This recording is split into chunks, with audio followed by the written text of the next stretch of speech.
Dozens of trucks loaded up with humanitarian supplies. Every day they shuttle between Iraqi Kurdistan and Rojava. This Kurdish region in northeastern Syria was fully autonomous until just a few weeks ago.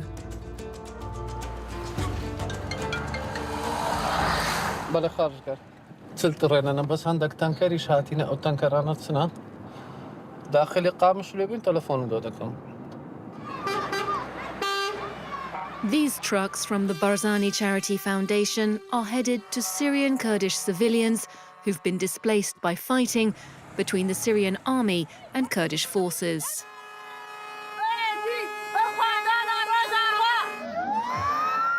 A new solidarity between Syrian and Iraqi Kurds, forged in the wake of that conflict and the suffering they've endured. I'm very happy to see our nation united. It's the first time it's happened. Now, our enemies can no longer look down on us. Our people, young and old, have taken up arms. We are all Peshmergas. Taha shares this sense of pride in his Kurdish heritage. Despite all the stress and sadness, we're still moving forward. When we see this aid coming in, we feel that the whole world is behind us. By the whole world, I mean Kurdish unity for us. I don't know how to explain my feelings. I could cry right now. But people here are also on high alert. On January 6th, Syria's transitional president al-Shara put an end to Kurdish rule in the east of the country. That sparked 3 weeks of fighting between the army and the predominantly Kurdish forces, the SDF. When our brothers in arms left for the cities of Sheikh Maksud in Aleppo and Hasakeh to protect Kurdish territory there, we civilians took their place. We're here to protect our people. There are jihadist sleeper cells where we live, which is why we have to be careful.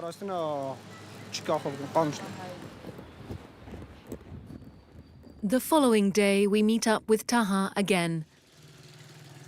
He and his wife are disappointed by the United States' recent show of support for the Syrian government. For them, Washington has forgotten that without the Kurdish forces, the Islamic State group would not have been defeated. We sacrificed a lot. No house was spared. We had many martyrs. For 14 years, we fought against the Islamic State group. The coalition, especially the United States, didn't stand by us. They betrayed us. And the other countries are just under their thumb. One of those victims was their daughter, killed in 2014 in Kamishli, in an attack carried out by the Islamic State group. On January 30th, everything changed for Syrian Kurds. Their authorities signed an agreement with President Ahmed al-Shara, but many Kurds have not forgotten his jihadist past. The agreement meant that Damascus took back control of the northeast of the country. Rojava's learned. We got used to living with our own culture. We've lived in a so-called democracy, if you like. They're nothing but radicals, terrorists, Islamists. Everyone was more accustomed to seeing them in jihadist getup, but all they've done is change their outfits.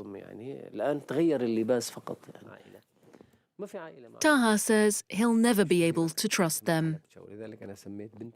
I can't imagine going out in the street tomorrow and finding myself surrounded by hooded people, seeing just their eyes, and having them tell me they're police officers, or seeing my sister, my wife, my daughter forced to wear the niqab. There's no way I could stand that. At this center, aid has arrived from Iraqi Kurdistan. Here, displaced people can collect food and warm clothes. Nearly half of the 40,000 people who fled the fighting have found refuge in Kamishli. The town's now the de facto capital of what remains of Syrian Kurdistan.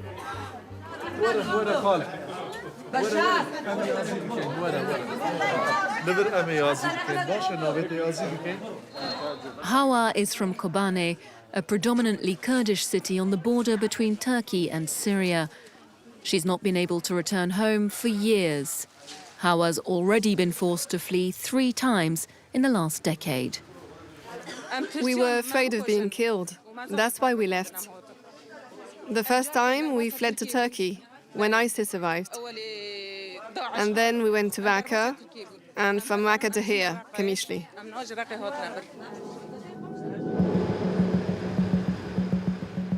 In the streets of Kamishli, residents are mindful that the agreement with the government is fragile. In the outskirts of the city, Kurdish female fighters remain vigilant on the border with areas controlled by Damascus. Rohila Tafrin is their commander-in-chief. For her, the deal's an imperfect but necessary solution. The purpose of this agreement was to stop the bloodshed and to preserve the gains that us Kurds have achieved. The Kurds are still here. They've not been wiped off the map. When we concluded this agreement, we understood that apart from the Kurdish forces, no one could protect us. Kurdish unity is the greatest victory in the conquest of Kurdish rights. That's how we see reality. Only the Kurds can protect Kurdish rights.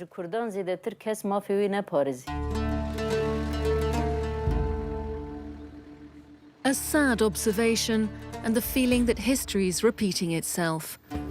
This border will soon be under the Syrian army's control. The only Kurdish populations that have been able to achieve any degree of autonomy are in a neighboring country, Iraq.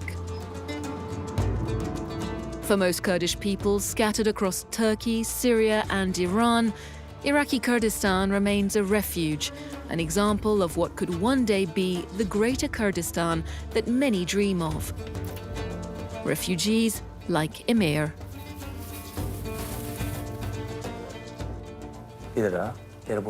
For me, it's like being in my grandfather's house.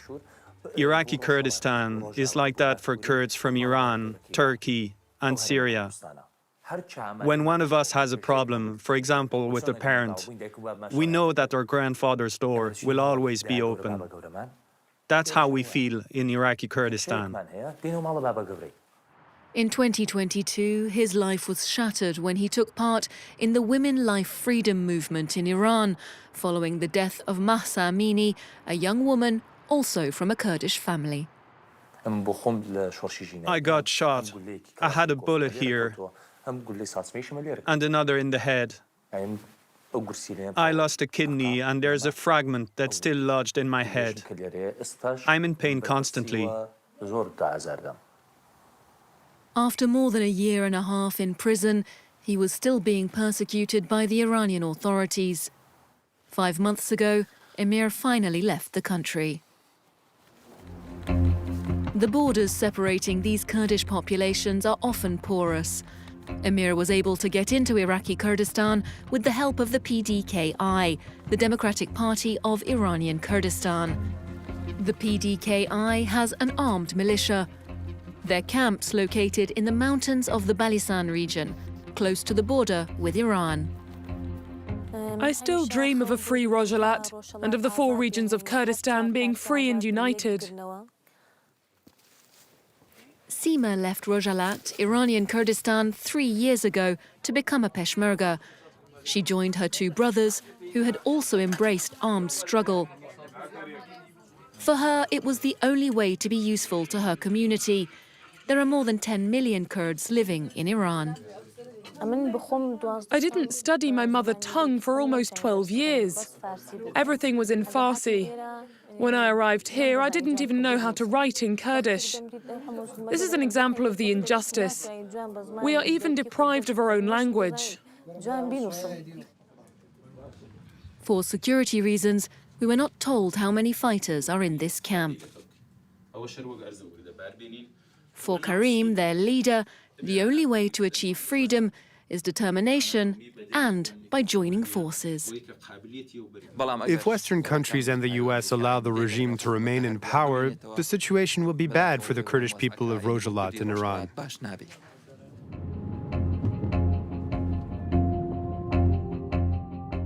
This is the northeast of Iraqi Kurdistan, on the border with Turkey. Within this part of Iraqi territory, the Turks have set up more than 40 military sites with complete impunity. For years, the villagers have found themselves caught in the middle of the fighting between the Turkish army and the PKK, the Kurdistan Workers' Party. It's considered a terrorist movement by Turkey, the United States, and the European Union. It happened during the night while we were sleeping. We heard a loud explosion. A rocket had fallen here. The explosion and dust filled the whole house. All the doors and windows were broken, and my children were terrified. Mohammed lives with his family in Guharzi. A few years ago, his village was located in the hills, but the fighting forced residents to move down to lower ground. We're powerless against our enemies, and they mistreat us as they wish. What can we do? They're all enemies. We are poor people caught between them.